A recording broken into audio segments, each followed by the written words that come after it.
And you don't think that you're just being pushed out because it's part of like, we got to make a statement here that we're, you know, that you don't feel like you're a patsy in this whole conversation? I mean, Jared's still got a clearance. Look, you know, for me, again, you know, I accept at face value when they say that I'm not qualified because of my previous drug use. Tell me about your last day at the White House. Around 4:30, I get a phone call from White House counsel's office, and they ask, hey, can you come over today?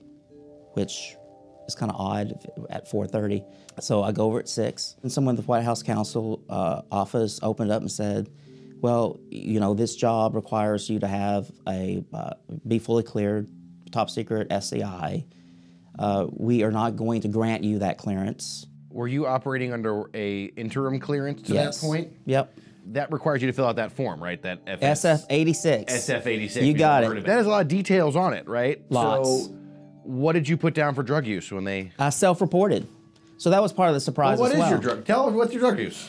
I tried pot, you know, 3 or 4 times, right? When?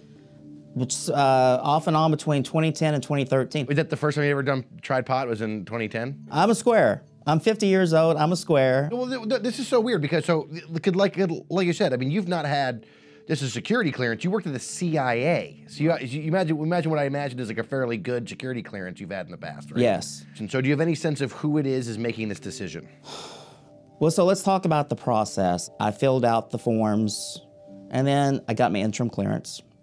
The FBI sat down. We had the interview. We went over the paperwork. Went fine. I didn't hear anything else. I assumed that the FBI had completed the background, but I didn't know that I was still interim when I sat down with them Tuesday night. Do you feel like you were treated fairly? My only question is, you know, if that disqualified me now, why wouldn't it have disqualified me when I submitted it? Are you worried it's going to follow you around? Yeah, I'm not worried about it. They did tell me, look, when your statute of limitations runs out, you can reapply for a job that, you know, that requires a TS SCI. So they're saying basically, eventually this marijuana thing won't be a problem, just till we have to let the statute of limitations run. Assuming I don't go out and try pot again.